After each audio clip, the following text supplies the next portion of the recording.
안녕하세요. 오늘도 시청해주셔서 감사드리고요. 바로 사연 읽어보겠습니다.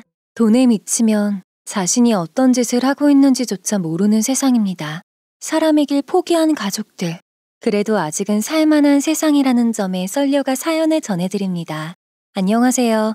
저는 곧 40이 되는 39 유부녀입니다. 남편은 저보다 5살 위라 44시고요. 저희는 결혼을 늦게 하긴 했지만 서로 챙겨주면서 지금도 알콩달콩 잘 살고 있습니다. 하지만 저희가 아무 탈 없이 장밋빛 길만 걸어온 것은 아니에요. 운 나쁘게도 악독한 시댁 식구들을 만나 지옥을 경험해야 했으니까요. 평생 잊지 못할 소름 끼치는 경험들, 오늘 여러분께 공개해보도록 하겠습니다. 내가 남편한테 이혼당한 건 전부 형님 탓이라고요. 아시겠어요? 저는 남편을 만나기 전까진 살면서 그리 큰 즐거움은 느껴본 적이 없습니다. 사실 전 홀아버지 밑에서 큰 외동딸이에요. 어머니는 제가 어릴 때 돌아가셨죠. 아버지는 제가 큰 부족함 없이 자라도록 열심히 일하셨지만 봉사판 막노동으로 버는 수입이 전부라 우리 모녀는 가난을 인식하며 살아야 했습니다. 그래도 제가 원망을 품고 삐뚤어지지 않은 것은 아버지의 헌신적인 사랑이 있어서였죠. 고등학교 졸업 후에는 전문대에서 요리를 배웠고 대학 나와서는 레스토랑에서 요리를 했습니다. 한 7년 정도 휴일 없이 일하다 보니 몸이 정말 많이 상하더라고요. 그래서 일은 그만두고 이참에 음식이나 팔아보자고 결심했어요. 그래서 일하며 모은 돈으로 트럭을 사서 떡볶이와 어묵을 팔았죠. 장사는 개시한 날부터 순조롭게 흘러갔습니다. 원래 요리를 좋아하지만 재능도 있어서 제가 만든 음식은 다 맛이 좋았거든요. 역시 사장님이 한 떡볶이가 제일 맛있네. 사장님 떡볶이 먹고 나선 우리 가족 전부 여기서만 사 먹잖아요. 그런데 수요일만 오는 건 아쉽네. 우리 동네 매일 와주면 안 돼요? 남편은 트럭에서 분식 장사를 하며 만났습니다. 남편은 그때도 지금도 트럭으로 각종 야채를 팔고 있어요. 제가 수요일이면 가는 동네에 남편도 와서 장사를 했는데 서로 인사 나누다가 정이 쌓이고 결국 결혼까지 하게 됐죠. 남편은 정말 아량이 넓고 좋은 사람입니다. 제 남편이라서 하는 말이 아니라 진짜 그래요. 3남 중 장남인데 어릴 때부터 장사하는 부모님이 집을 비우시면 알아서 동생들 밥도 챙겨주고 숙제도 봐주고 그랬다고 해요. 책임감 있고 듬직한 사람이었던 거죠. 하지만 남편은 연애운은 별로 없었다고 합니다. 숫기도 말솜씨도 없어서 맞선을 봐도 성과가 없었나 봐요. 시부모님, 특히 어머님은 남편이 좋은 사람을 만나 가정을 꾸리고 행복하게 살길 간절히 바라셨다고 하셨죠. 하지만 맞선 횟수가 쌓여가도 결혼은커녕 연애 소식도 없고 해서 혼자 살 팔자인가 하셨답니다. 제가 속은 깊고 사람은 참 좋은데 말주변이 없어도 너무 없어. 그러니 선을 보라고 보내놔도 말 몇 마디 안 하고 온 게 한두 번이 아니었지. 그런데 어쩌겠어. 원래 타고난 성격인걸. 그런데 어머님이 어쩔 수 없이 장남의 결혼에 대한 기대를 내려놓은 지 얼마 되지 않아 남편은 결혼할 사람이라며 저를 데리고 지금의 시댁을 찾았습니다. 어머님은 그날을 생각하면 지금도 좋아서 웃음이 절로 난다며 명절 때마다 이 이야기를 꺼내곤 하시죠. 장남의 결혼은 어머님뿐 아니라 아버님에게도 매우 반가운 소식이었습니다. 덕분에 두 분은 저를 처음 만난 순간부터 지금까지 굉장히 예뻐해주고 계세요. 노총각으로 평생 살 뻔한 장남과 결혼해서 잘 살아주는 게 고맙다면서요. 나도 말을 안 했다 뿐이지 그네 걱정에 잠도 못 자고 그랬어. 외로움 많이 타는 애가 평생 혼자 살면 어쩌나 하고 말이야. 근데 네가 턱하니 나타날 줄이야. 누가 알았겠냐. 하지만 시부모님의 사랑을 받는 것은 마냥 좋은 일만은 아니었어요. 그 이유는 바로 제 두 동서 때문이었습니다. 이 둘은 제가 시댁에 오기 전 한참 전에 시집을 왔는데 명절이나 가족 식사 등 가족 모임이 아니더라도 첫째 동서가는 카페에서 종종 만나 수다 떨 정도로 친한 사이였어요. 그러니 제가 새 식구로 들어와도 딱히 반가워할 이유는 없었겠죠. 게다가 둘은 욕심에 질투심도 상당한 성격입니다. 어떻게 하면 아버님께 잘 보여서 용돈이나 더 받을까 생각하느라 바쁜 사람들이에요.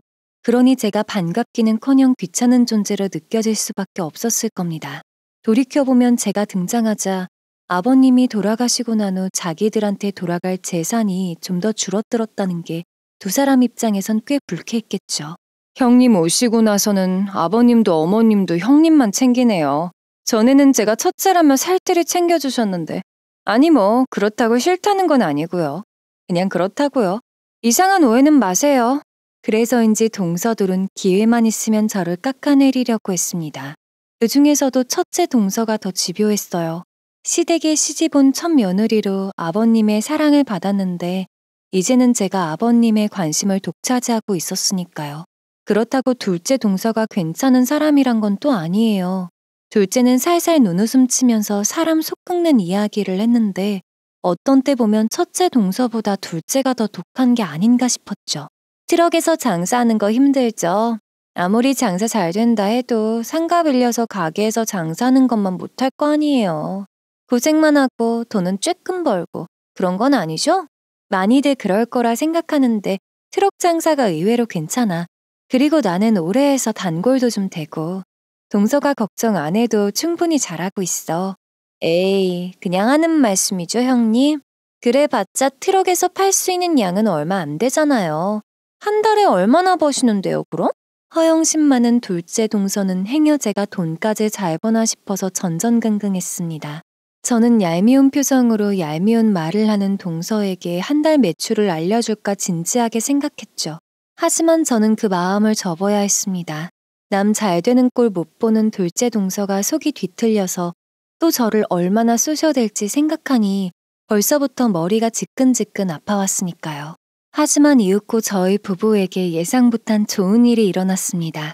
그 덕에 좋든 싫든 둘째 동서뿐 아니라 첫째 동서가 보내는 질투 어린 뜨거운 시선을 받아내야 했지요. 그 좋은 일은 저희의 오래된 아파트가 재개발 승인을 받았다는 거였습니다.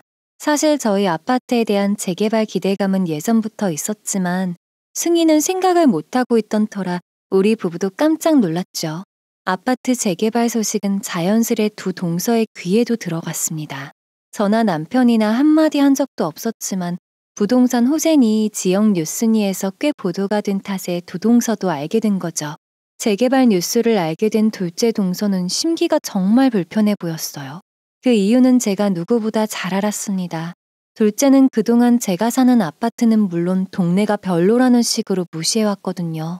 형님 지금이라도 집 팔고 다른 데로 이사 가세요. 형님 사시는 동네 거기는 교통도 불편한 데다 교육 수준도 엄청 낮은 곳이에요. 버티고 있어봤자 집값만 더 떨어질걸요? 재개발 소식에 대한 첫째 동서의 반응은 둘째 동서와 별반 다르지 않았습니다. 굳이 차이를 말하자면 첫째 동서는 무슨 배짱인지 저한테 돈을 빌려달라고 말을 꺼냈다는 거예요. 이 모든 발단은 시댁에서 다 같이 모여 밥을 먹을 때 저희 부부가 아파트를 팔고 싶다고 말을 한 것이었습니다. 순조롭게 잘 되고 있는 제 분식 트럭과는 달리 첫째 동서의 카페는 적자를 기록하고 있었어요. 조급해진 동서는 여기저기 돈을 빌리러 다녔는데 마지막 기대였던 시댁에서도 거절당하고 저한테까지 오게 된 거죠. 그런데 동서는 정중하게 부탁 같은 건 할 생각이 없어 보였어요. 빌려준 돈을 받으러 온 사람처럼 당당하게 요구했거든요. 형님, 아파트 파실 거죠? 그럼 차액으로 수익 꽤 날 텐데 그 돈 저 좀 빌려주세요. 형님마저 돈 안 빌려주시면 저 카페 문 닫아야 해요. 정말 미안한 말이지만 그건 아무래도 어렵겠어. 아파트 판다 해도 당장 팔 것도 아닌데다가 팔아서 난 수익은 분식집 내는 데 쓸 거야. 이해해 줄 수 있지? 이해요?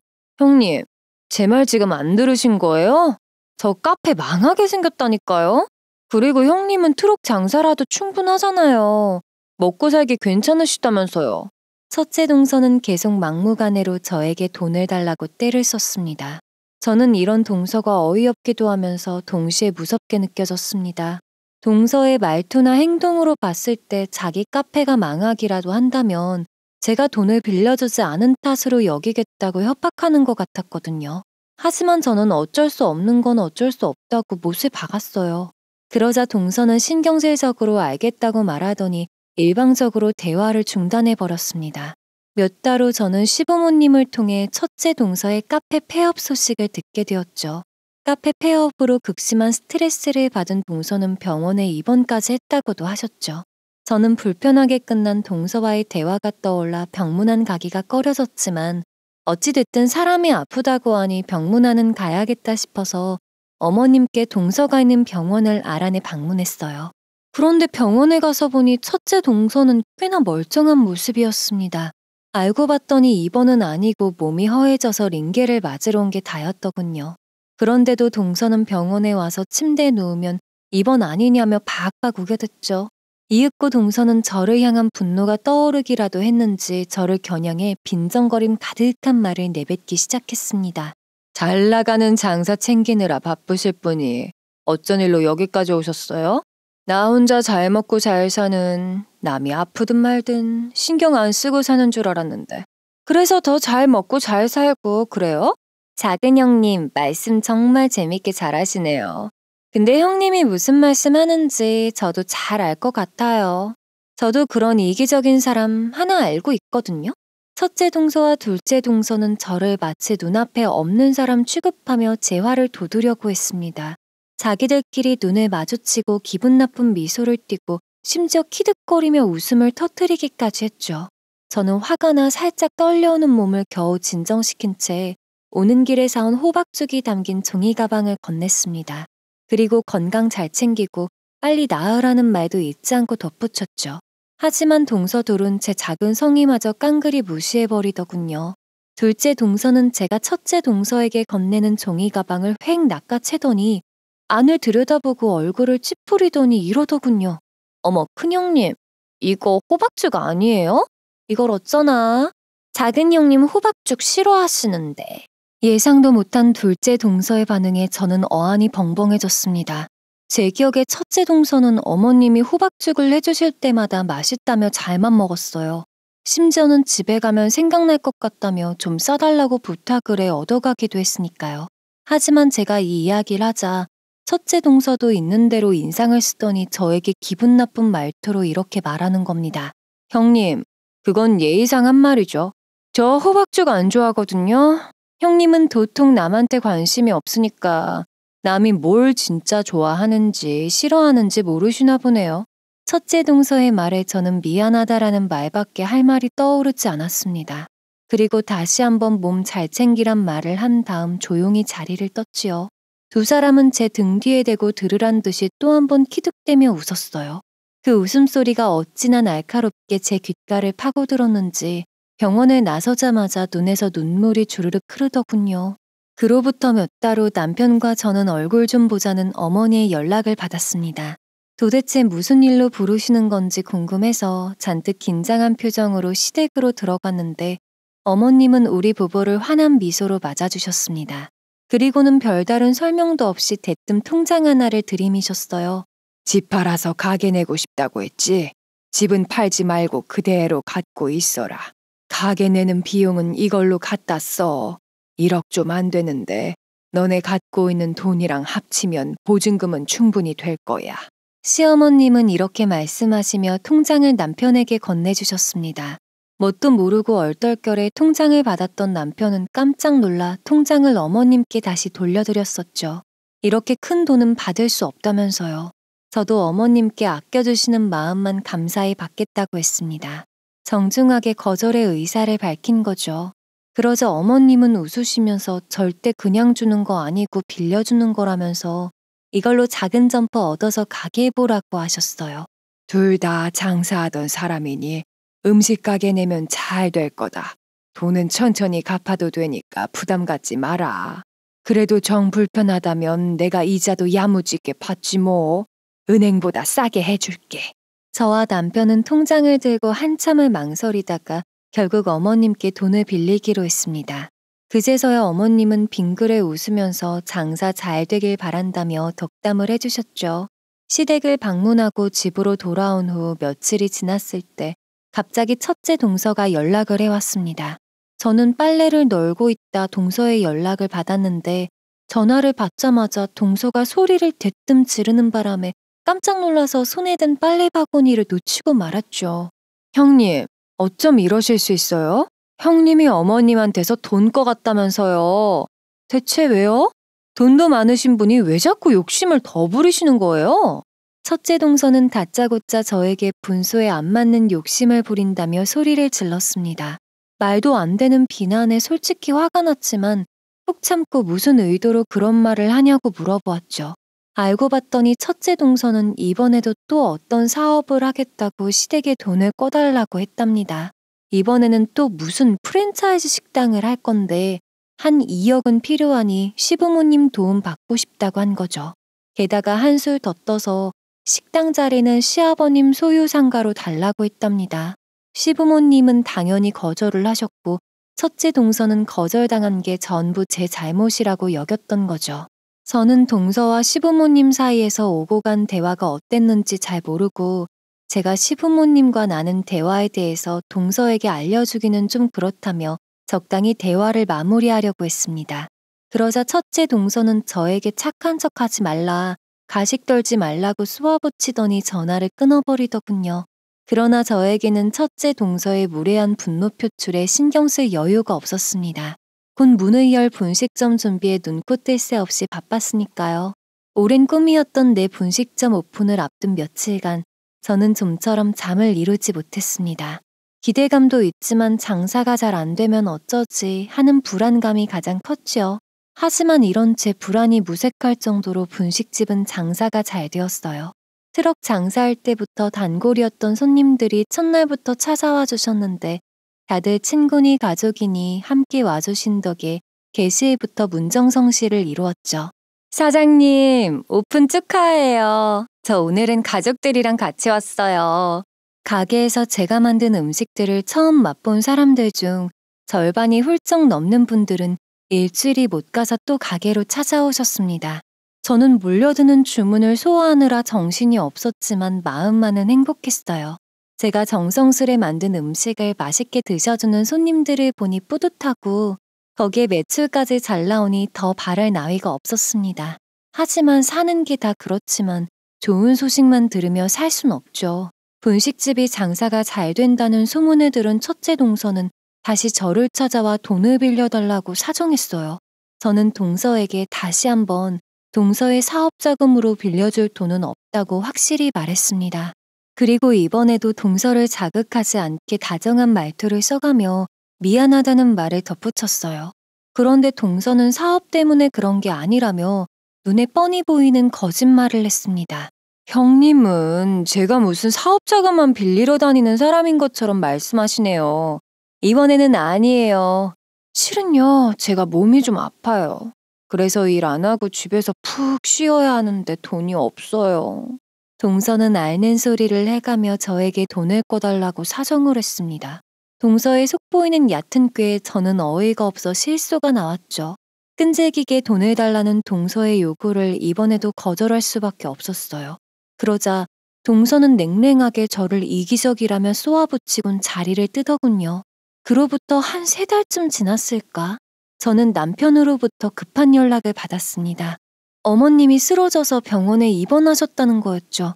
깜짝 놀라 서둘러 병원으로 달려갔어요. 병실에 가보니 두 동서는 이미 한참 전에 와 있었고 어머님은 안정을 찾고 쉬고 계셨습니다. 어머님은 두 동서에게 자기를 돌봐줘서 고맙다며 인사를 하고 계셨죠. 제가 동서들에게 왜 진작 연락하지 않았냐고 묻자 첫째 동서는 어리둥절한 표정을 하더니 이런 말을 하는 겁니다. 그게 무슨 소리예요, 형님. 저 바로 형님한테 연락했잖아요. 우리 통화한 거 기억 안 나세요? 형님 가게 때문에 바빠서 병원 올 시간 없다고 그렇게 말씀하셨잖아요. 무슨 소리야, 동서. 우리가 언제 통화를 했다고 그래? 내 휴대폰에 동서한테 전화 온 기록 없는 거 안 보여? 첫째 동서는 당황해서 호흡이 가빠진 저를 그저 멀뚱멀뚱 쳐다보기만 했습니다. 그러더니 무슨 말씀 하시는지 모르겠다는 말을 또 반복했어요. 동서는 저에게 정신이 없어서 전화한 것도 잊은 거냐며 면박을 주었습니다. 그리고 돈 많이 버는 것도 좋지만 가족이 아프면 가족부터 챙기라는 말을 기분 나쁜 말투로 뱉었습니다. 저는 너무 당황한 나머지 한동안 아무 말도 못하고 우두커니 서 있었어요. 겨우 정신을 가다듬고 고개를 돌렸을 때 걱정스런 표정으로 저를 보는 어머님과 눈이 마주쳤죠. 어머님은 무슨 상황인지 안다는 듯 저를 향해 고개를 끄덕이셨어요. 그제야 저는 모든 상황을 이해했습니다. 두 동서가 어머님이 쓰러진 걸 알고도 일부러 저에게 연락을 안 했다는 것을요. 그래요, 형님. 돈도 좋지만 가족이랑 건강도 좀 챙기셔야죠. 그러고 보니 형님도 안색이 안 좋으시네요. 이러다가 형님도 쓰러지시는 거 아니에요? 둘째 동서는 제 당황한 모습을 보는 게 재밌어서 못 참겠다는 듯 자꾸 터져나오는 실수를 참아가며 저를 위로하는 척했어요. 두 동서는 이윽고 가방을 챙기더니 어머님 잘 부탁한다는 말만 남기고 병실을 떠나버렸습니다. 자기들이 할 일은 다 끝났다는 듯이 말이에요. 저는 동서들의 무례한 말 따위는 최대한 빨리 잊어버리기로 했습니다. 곱씹으며 떠올려봤자 저한테 상처만 될 뿐이니까요. 그리고 아픈 어머님을 돌보는 일이 무엇보다 급선무였습니다. 안 그래도 몸이 안 좋으신 분께 제가 상처받은 티를 내서 걱정 끼쳐드리기 싫었어요. 게다가 어머님은 제가 생각한 것보다 몸이 많이 약해진 상태였습니다. 원래 이틀로 생각했던 입원 일수를 나흘로 늘려야 했어요. 저는 어머님이 입원해 계신 동안은 물론 퇴원 후 집에서 쉬시는 동안에도 꾸준하게 어머님을 찾아뵈었어요. 살이 빠진 어머님을 위한 특식도 제 손으로 만들었습니다. 물론 어머님 좋아하시는 호박죽도 정성스레 쑤어서요. 어머님은 당신을 정성스레 돌보는 저에게 몇 번이고 감사의 말을 하셨습니다. 분식집 임대계약 끝나고 나면 임대료 싸게 해줄 테니 시아버지 상가에 들어오라고 하시면서요. 열심히 장사해서 번 돈 다달이 임대료로 써버리다니 너무 아깝잖아. 거기 2년 계약 끝나면 우리 상가로 옮겨. 임대료는 내가 엄청 싸게 해줄게. 목이 좋아서 매출은 훨씬 잘 나올 거다. 시어머니의 말에 저는 웃으며 정말 그래도 되냐고 화답했습니다. 제가 웃는 모습을 보자 어머님은 비로소 마음이 놓이셨는지 당연한 거 아니냐고 말씀하셨어요. 저는 시부모님 상가에 가게 차리면 시댁과도 훨씬 가까워지고 하니 매일 같이 놀러 오셔서 제가 만든 맛있는 떡볶이 드시라고 청했습니다. 그러자 어머님은 그건 가게의 민폐가 될 것 같으니 가끔 가다 들러서 일손이나 거들어 주시겠다고 하셨고요. 저는 시어머니가 회복하신 후에도 자주 시댁을 찾았습니다. 아무리 어머님 상태가 좋아졌다고는 하지만 나이가 있으셔서 그런지 건강이 예전 같지는 않으셨으니까요. 이런 변화는 누구보다 어머님 본인께서 실감하고 계셨습니다. 어머님은 달이 갈수록 약해지는 자신의 몸을 보며 세월이 야속하다며 한숨을 푹 내쉬곤 했습니다. 그런 어머님을 볼 때마다 마음까지 약해지는 건 아닌가 크게 걱정이 되어 전보다 더 자주 전화도 드리고 찾아뵙게 되었습니다. 하지만 그저 연민이 들어서 시댁을 찾아간 건 아니에요. 요번에 시어머니가 아플 때 곁에서 돌봐드리며 전보다 더 부쩍 정이 든 탓에 될 수 있는 한 어머님이랑 시간을 더 보내고 싶은 마음이 저도 모르게 생겼던 거죠. 어머님은 그만 오라고 하는데도 굳이 시댁에 찾아오는 제가 이뻐 보이셨나 봅니다. 일주일이 멀다 하고 찾아가도 늘 웃는 얼굴로 저를 맞아주셨죠. 아이고, 우리 아가 왔니? 내가 너 온다고 해서 너 좋아하는 삼계탕 해놨다. 어서 들어와라. 추운데 오느라 고생했어. 어머님은 그렇게 자주 찾아뵙는데도 갈 때마다 백년 손님이 온 것처럼 극진하게 대접해 주셨습니다. 삼계탕이며 갈비탕, 잡채 등 생일상에 올라오는 특별식을 늘 해주시는 것으로 모자라 식사가 끝나면 과일도 직접 깎아서 먹여주시기도 했죠. 저는 그런 어머님의 따뜻한 정성이 고마워서 어깨를 주물러드리곤 했는데 그때마다 어머님은 무뚝뚝한 아들 셋만 기르다가 살가운 딸 같은 며느리랑 노니까 너무 즐겁다며 어린아이처럼 좋아하셨어요. 그런데 어머님과 돈독하게 정을 쌓아가던 어느 날이었어요. 저는 여느 때처럼 가게 오픈을 준비하느라 가게 안을 왔다 갔다 하면서 분주하게 움직이고 있었죠. 그런데 갑자기 가게 문이 벌컥 열리면서 두 사람이 들이닥쳤어요. 문이 열리는 소리에 깜짝 놀라 그쪽을 바라보니 첫째 동서와 서방님 부부가 씩씩거리며 가게 안으로 들어와 곧장 제가 있는 쪽으로 성큼성큼 오는 게 보였습니다. 동서, 지금 뭐 하는 거야? 영업 준비 중인 가게 함부로 들어오면 어떡해? 형님이야말로 뭐 하는 짓이에요? 아니, 형님이 도대체 어떻게 어머님을 구워 삶았길래 어머님이 형님한테 돈도 대주고 상가도 내주시겠다고 하시냐고요. 빨리 해명 좀 해보시라고요. 동서는 저와 눈이 마주치자마자 대뜸 삿대질을 하며 눈을 부라렸어요. 영업 준비에 여념이 없던 저는 난데없는 동서의 삿대질과 고함 소리에 당황해 그 자리에 얼어붙고 말았죠. 저는 이내 정신을 차리고 그게 무슨 말이냐고 되물었어요. 그러자 서방님이 제 말을 가로채며 이렇게 말하는 겁니다. 형수님, 그렇게 안 봤는데 형수님 진짜 무서운 분이네요. 아니 어머니가 아프고 마음 약해진 걸 어떻게 그렇게 이용해 먹으시나요? 형수님이 어머니 살살 꼬드겨서 상가 차지한 거 맞잖아요. 첫째 서방님은 저를 향해 도끼 품은 눈빛을 하고 터무니없는 비난을 하더니 끝내 무례하게 혀까지 끌끌 찼습니다. 첫째 동서와 서방님 부부는 저를 마주본 채 나란히 서서 제가 무슨 역겨운 존재인 것 마냥 째려봤어요. 두 사람의 냉혹한 시선에 저는 겁이 나고 두려워 두 손이 벌벌 떨릴 정도였죠. 그런데 두 사람은 제가 겁먹은 것을 알아차렸는지 더욱 날카롭게 쏘아붙였습니다. 형수님 왜 떨고 그러세요? 제가 뭐 형수님한테 못할 말 했나요? 저는 그냥 있는 사실만 말씀드린 거잖아요. 아니면 뭐 형수님 진짜 죄 지은 거 있어서 떠시는 건가요? 내가 이럴 줄 알았어. 둘째 동서가 일러준 그대로네.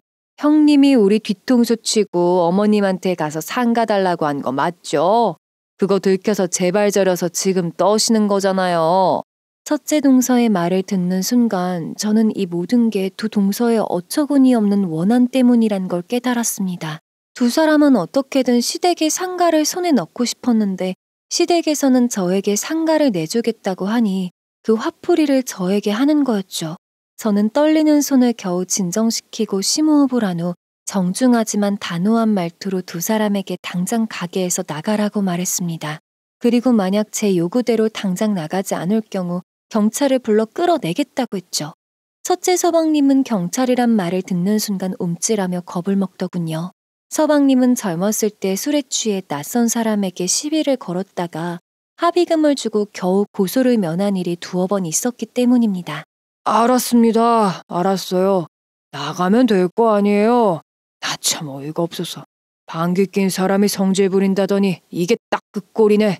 두 사람이 가게에서 나가는 것을 확인하는 순간 저는 온몸에 힘이 풀려 주저앉듯 의자에 풀썩 앉았어요. 이날 저는 반쯤 정신 나간 상태로 하루를 보냈습니다. 어떻게 주문을 받고 음식을 만들어 내보냈는지 지금도 기억이 가물가물해요. 하지만 확실하게 기억나는 건 이날 저녁 남편에게 첫째 서방님 부부가 찾아왔던 이야기를 했다는 거죠. 두 사람이 가게로 찾아와 건달처럼 행패를 부린 것과 둘째 동서가 중간에 이간질한 것을 아주 자세하게 설명했어요. 남편은 제 이야기가 완전히 끝날 때까지 아무 말 않고 점잖이 잘 들어주었습니다. 하지만 이야기가 진행될수록 화가 너무 많이 난 나머지 견디기 힘들어하는 것 같았어요. 남편은 제가 이야기를 마치자마자 전화기를 들어 두 동생에게 연락을 했습니다. 얼마 후 두 서방님은 자신과 자신의 아내들이 뱉은 말에 대해 사과를 해야 했습니다. 하지만 남편은 이걸로 부족하다 싶었던 모양이에요. 이건 우리 선에서 이야기하고 끝내면 안 될 것 같아. 사과 받고 끝낼 일이 아니라고. 일단 당신은 아무것도 하지 말고 지켜만 봐. 아버지랑 어머니한테는 내가 말씀드릴 테니. 다음 날 남편은 바로 시댁으로 가서 지금까지 있었던 일에 대해 시부모님께 사실대로 털어놓았습니다. 남편에게 전해 듣기로는 시어머니는 충격을 받으셨고 시아버지는 불같이 화를 내셨다고 했어요. 그리고 조만간 시댁에서 연락이 올 텐데 시부모님께서 무슨 말씀을 하시든 남편은 저더러 아무것도 몰랐다는 식으로 행동하라고 주의를 주었죠. 바로 다음 날이었어요. 시아버지는 모든 가족에게 연락을 해 중대 발표가 있으니 이번 일요일에 한 사람도 빠짐없이 시댁으로 오라고 하셨어요. 저는 이게 남편이 말한 일인가 싶어서 알겠다고 짧게 대답하고 남편과 함께 시댁으로 갔습니다. 시댁에 도착해서 보니 가족 중에는 저희 부부가 가장 마지막으로 왔더군요. 첫째 서방님과 둘째 서방님 부부는 이미 거실에서 시부모님과 마주보고 앉아 있었습니다. 시아버지는 문을 열고 들어오는 저희 부부에게 어서 자리에 앉아보라고 했어요. 이야기 길게 할 거 없고 다들 바쁠 테니 할 말만 빨리 전달하고 다들 집에 가면 된다고 하셨죠. 우리가 작은 상가 건물 하나 갖고 있는 거 알지? 그거 누가 21억 준 데서 넘기기로 결정했다. 돈 받으면 작은 상가 하나 사서 큰애들 임대 놔주고 나머지는 은행에다 맡겨두고 우리가 쓸 거다. 이상. 아버님의 선언이 떨어지자마자 첫째 서방님 부부와 둘째 동서는 그게 무슨 소리냐고 펄쩍 뛰었습니다. 하지만 그렇다고 저희 부부가 먼 산 구경하듯 침착했던 건 아닙니다. 놀라기로 따지자면 저희 부부도 그들처럼 깜짝 놀랐으니까요. 이날 침착을 유지했던 건 시아버지와 시어머니, 그리고 원래 남일에 관심 없고 남것에 욕심 안 내는 둘째 서방님뿐이었죠. 첫째 서방님과 동서, 둘째 동서는 흥분해서 말도 안 된다는 소리만 반복했습니다. 이 사람들의 흥분은 시간이 가라앉지 않고 오히려 더 고조되는 듯 했어요. 심지어 둘째 동서는 억울한 듯 소리내어 울기까지 하더군요. 이 소동이 끝나게 된 시점은 첫째 서방님이 감정 조절을 못해 막말을 내뱉었을 때였습니다. 그때까지 아무 말 않고 참던 시아버지의 인내심이 한계에 도달해 다들 썩 나가라고 소리를 지르셨거든요. 어디서 욕을 내뱉고 난리야. 이 버르장머리 없는 녀석아. 내 돈 내 마음대로 쓰겠다는데 네 녀석이 무슨 권리로 내 집에서 그런 말을 뱉어. 대학에 결혼비용 대주고 네 마누라 빚도 갚아준 건 기억 못하냐. 더구나 사업이네 주식이네 다 해먹을 때도 내가 다 갚아줬다. 근데 또 욕심을 부려. 시아버지는 여태 본 적 없는 무서운 소리를 하고 첫째 서방님에게 썩 꺼지라고 소리를 질렀어요. 서방님은 아버지의 기세에 기가 죽어 찍소리도 못하고 첫째 동서와 함께 도망가듯 시댁문을 열고 나가버렸습니다. 아버님은 부랴부랴 자리를 뜨는 첫째 서방님과 동서의 뒤통수를 향해 자기 돈 갚을 생각 없거들랑 행실이라도 똑바로 하라며 호통을 날리셨죠. 아버님은 곧바로 고개를 돌려 둘째 동서를 바라보더니 어린 아이도 아니니 눈물은 그치고 그만 나가보라고 하셨습니다. 그런데 둘째 동서가 눈치 없이 한마디 하는 바람에 아버님은 다시 한 번 더 소리를 지르셔야 했어요. 아버님, 농담이시죠? 어떻게 이러실 수가 있어요? 큰아주버님만 아들이고 큰형님만 며느리인가요? 그러자 이번엔 시어머니께서 말씀하셨죠. 너까지 이러기냐. 에휴, 더 이상 듣기 싫다. 너도 어서 집에나 가거라. 시아버지는 자신을 향해 한 차례 울음을 더 터뜨리는 둘째 동서에게 아예 몸을 돌리고 앉아버리셨어요. 둘째 서방님은 때를 쓰는 둘째 동서를 겨우 일으켜 세워 문 밖으로 끌고 가다시피 해서 나가야 했습니다.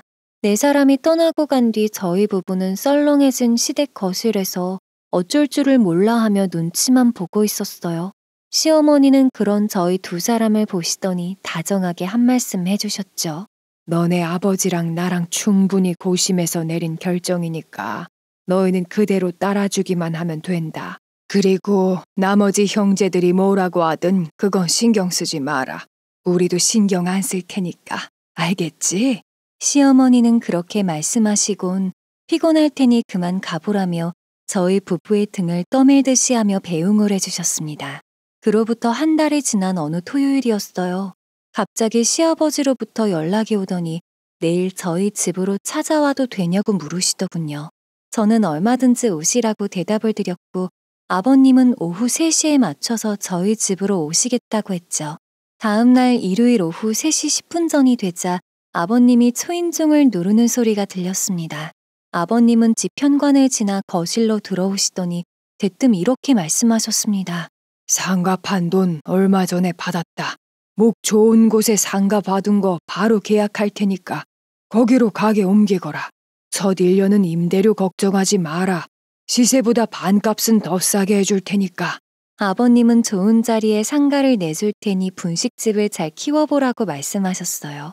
그리고 괜한 욕심부려 다른 사업하지 말고 하나만 열심히 하라고 덧붙이셨는데 여러 사업 벌이다가 실패만 한 첫째 동서를 유념해서 하시는 말인 것 같았습니다. 너희는 부모한테 손 안 벌리고 열심히 살아왔잖아. 그게 얼마나 부모한테 큰 위로가 되는지 모른다. 앞으로도 한눈 팔지 말고 지금처럼만 잘하면 된다. 그리곤 과거의 일들을 한숨 쉬며 내뱉으셨죠. 첫째 서방님은 합의금, 둘째 서방님은 유학비로 돈을 많이 썼는데 제 남편은 대학도 제가 벌어 다니고 졸업하자마자 장사로 자립해서 챙겨준 게 없다고 털어놓으셨습니다. 그리고 첫째와 둘째 동서는 양육비다 뭐다 해서 수십만 원씩 챙겨받고 사업비까지 메꿔주기까지 했지만 저 역시 남편처럼 제 살 길 잘 챙겨서 손이 덜 갔다고 말하셨죠. 너넨 알아서 잘하니까 모자란 애들 챙겨줘야겠다 생각했었는데 지금 보니 그게 아니더라. 지원도 똑똑이들한테 해줘야 보람이 있지. 구멍은 아무리 뭘 부어줘 봤자 안 돼. 시아버지는 그동안 저희에게 소홀했다며 앞으로라도 우리 부부를 애정으로 지켜보며 하는 일 잘 되도록 응원하겠다고 말씀해 주셨습니다. 저는 아버님께 말씀만으로도 감사한데 재정적으로도 지원해 주셔서 감사하다고 했어요. 그리고 아버님 성원에 보답하기 위해서라도 힘내서 제가 아는 분식집 대한민국 최고로 키워내 보겠다고 약속했죠. 하지만 분식집을 키워보겠다는 소망은 얼마 안 가 난관에 부딪히고 말았습니다. 제가 무슨 실수를 저질러서는 아닙니다. 이번에도 역시나 두 동서와 첫째 서방님 때문이었죠. 아버님의 선언이 있었던 날 이후 셋은 교대로 집요하게 저와 남편에게 연락해 손을 벌렸습니다. 아버님이 보증금 없이 저희에게 상가를 내줄 테니까 지금 가게 보증금 받으면 그걸 자기들한테 빌려달라는 거였죠. 그런데 말이 빌려달라는 거지 여차하면 안 갚을 작정을 하고 있는 듯 했습니다. 자기들 사정이 좀 어려우니 무이자 무기한으로 빌려달라고 아주 당당하게 요구했거든요. 이렇게 세 사람 모두 입을 모아 돈 달라고 칭얼댔지만 그 중에서 가장 심한 건 첫째 동서였습니다. 카페 내면서 대출을 끌어다 썼는데 카페가 망해버렸으니 조바심에 불안감에 난리가 난 거예요. 우리 한 번만 도와주라. 요샌 밥 먹을 돈도 없어서 그래. 앵무새처럼 돈 달라는 말만 반복하는 세 사람에게 남편은 다신 연락하지 말라고 했어요. 보증금은 우리 부부의 돈이니까 우리가 알아서 할 거라고요. 하지만 돈 욕심, 시기심에 눈도 멀고 귀가 막힌 셋은 듣는 척도 하지 않았습니다. 그저 우리를 욕심 많고 자기들 생각만 하는 수전노라고 소리쳤었죠. 저와 남편은 셋의 전화번호를 차단해버렸습니다. 그러자 이 셋은 끝내 저를 찾아와 돈을 달라고 큰 소리쳤어요. 남편은 덩치도 크고 무서우니 상대적으로 약한 저를 택한 거죠. 저는 이들에게 다시는 가게에 오지 말라고 소리쳤어요. 그리고 경찰을 부르겠다는 제 말에 첫째 서방님이 잔뜩 흥분하더니 제 몸을 두 손으로 꽉 붙잡고는 마구 흔들기 시작했습니다. 그러면 내가 겁먹을 줄 알고? 좋아, 어디 부르고 싶으면 불러보시지, 어? 경찰 불러보시라고. 이래 주구나 저래 주구나 다 같이 죽자고. 서방님 소나기에 붙잡혀 있는 동안 저는 엄청난 공포를 느꼈습니다. 하지만 어찌저찌 힘을 내 저항한 덕분에 서방님의 악위에서 벗어날 수 있었습니다. 저는 곧바로 휴대폰을 들어 112를 눌렀습니다. 경찰은 부른 지 7분 만에 가게에 도착했고요. 저는 출동한 경관에게 상황을 설명했습니다. 경관은 제 이야기를 듣고는 세 사람에게 서로 가줄 것을 요청했어요. 그런데 첫째 서방님 부부는 자기들은 아무 잘못이 없다고 소리를 치는 겁니다. 왜 한쪽 말만 듣고 판단하세요? 저쪽이 모함하는 걸 수도 있잖아요. 아니 무슨 경찰이 일을 이따구로 해? 진짜 경찰 맞아? 어허, 말 조심하시고요. 그리고 금방 들통날 거짓말은 하지 맙시다. CCTV 확인하면 다 밝혀질 것을. 더 길게 이야기하지 말고 조용히 서로 같이 가주세요. 이날 세 사람은 경찰서에서 조사를 받아야 했습니다. 조사가 끝난 후 두 동서는 훈방 조치를 받고 귀가했지만 서방님은 제 몸에 손을 댄 탓에 유치장에서 하루를 보내야 했죠. 이 셋의 행각은 곧 남편과 시댁에 알려졌습니다. 남편과 시부모님은 연락을 받은 즉시 달려왔어요. 시부모님은 유치장에 갇힌 서방님에게는 정신 차리라고 한마디를 던지셨지만 두 동서에게는 아무 말 않고 노려보시더니 한숨을 쉬며 혼잣말하듯 탄식을 하셨죠. 아이고, 못났다. 참으로 못났어. 사람이 말이야. 못나도 어쩜 이리 못났을꼬. 시아버지의 호통에 둘째 동서는 가식적으로 울며 용서해달라고 매달렸습니다. 하지만 시아버지는 그대로 등을 휙 돌리고 나가버리셨죠. 이날의 소동을 전해 들은 둘째 서방님은 바로 동서에게 이혼하자고 했다고 해요. 둘째 서방님이 동서를 대신해 저에게 사과하고자 연락을 했다가 일이 이렇게 되었다며 슬쩍 알려주었죠. 이날 이후 저는 며칠간 끙끙 앓아야 했습니다. 긴장으로 인해 스트레스를 너무 많이 받았던 탓이었죠. 결국 2일간 병원 신세를 졌어요. 병원에 있는 동안 여러 검사를 받았지만 다행히 큰 이상은 없었습니다. 스트레스를 많이 받은 것 같으니 며칠 푹 쉬어주라는 게 의사의 조언이었죠. 남편의 적극적인 권유로 전 퇴원 후 일주일간 가게를 비우고 쉬었습니다. 쉬는 동안은 집안일도 거의 손대지 않았어요. 남편이 다 했거든요. 그동안 전 목욕 다니고 혼자 카페에서 쉬면서 마음을 다스렸습니다. 그렇게 며칠 쉬니 요 전날의 충격이 서서히 사라지는 것이 느껴지더군요. 그러던 어느 날 아파트 지하주차장에 차를 세우고 내릴 때였어요. 갑자기 제 등 뒤로 익숙한 고함 소리가 들려왔습니다.